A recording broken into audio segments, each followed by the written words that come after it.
salaatu gii lañuy tuddee salaatu tibbil qulub ñu koy askanale imaam Ahmad ad-Dardir rahimahullah. moom nag ni ñu ko waxee salaatu gu am solo la ci saafara tawati xol, maanaam leeral xol ak faj wére di yaram.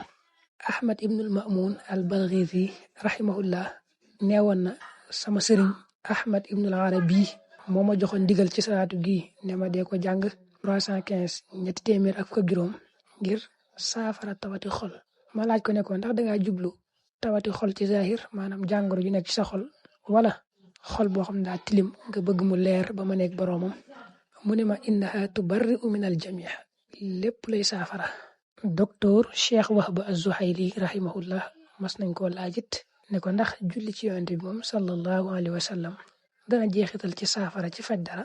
mu tontu ne Cheikh Hasim al-Khatib mas nañoo jàngal ne koo xam ne dara da koy metti mu jël ab loxoom teg ko ci ab lexam daal di jàng salaatu gii di salaatu tibbil qulub fukki yoon tifli ko fa muy mettee, loolu dana saafarawu. daan ne ko lu ma jarbu la, lu ma nattu la ba gis ko, ne ko fu ma toll dama koy def waaye duma aajowoo benn garab. ne ko wa hada mujarrab wa ana af'alu dhalika wala ahtaaju ila dawa. boroo xoo xam ne dañuy wax nag ne lim biñ ko jàng fi gën a siiw mooy téeméer ci suba ginnaaw boo jullee fajar ba noppi, ak téeméer diggante takkusaan ak timis muy suba ngoon rek. lim boobu nee nañu am na solo lool ci faj tawati xol, maanaam ci leeral xol ak faj wéra di yaram ci koko taqoo.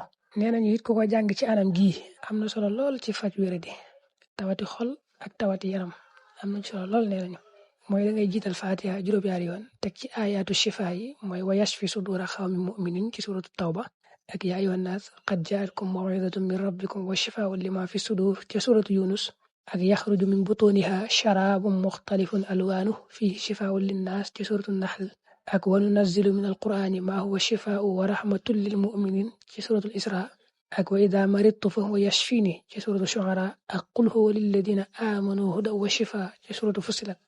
nga doon cee teg salaatu gi nag nga xam ne da ngay def faatiha juróom-ñaari yoon ayatu shifa yi ma tudd nga def ko juróom-ñaari yoon teg salaatu juróom-ñaari yoon kooku nee nañ moom boo ko jàngee ci tawat moom mu daal di saafaraw bi idnillah. salaatu gi nag moo nekk nii: allahumma salli ala sayyidina muhammadin tibbil qulubi wa dawaiha wa aafiyatil abdaani wa shifaiha wa nuuril absaari wa diyaiha wa ruuxil arwaaxi wa sirri baqaiha wa ala alihi wa sahbihi fi kulli lamhatin wa nafasin adada ma wasi'ahu ilmullah. tuy ma tudd ci biir te ñu wax ci nag kenn ku ci nekk ku baax la, dañuy bañ a guddal di wax jaar-jaaram ak i ngëneelam, waaye ku ci doon rek ku baax la. rawatina Ahmad ad-Dardir mi nga xam ne moom lañ koy askanale, maanaam moo njëkk a wax salaatu gii.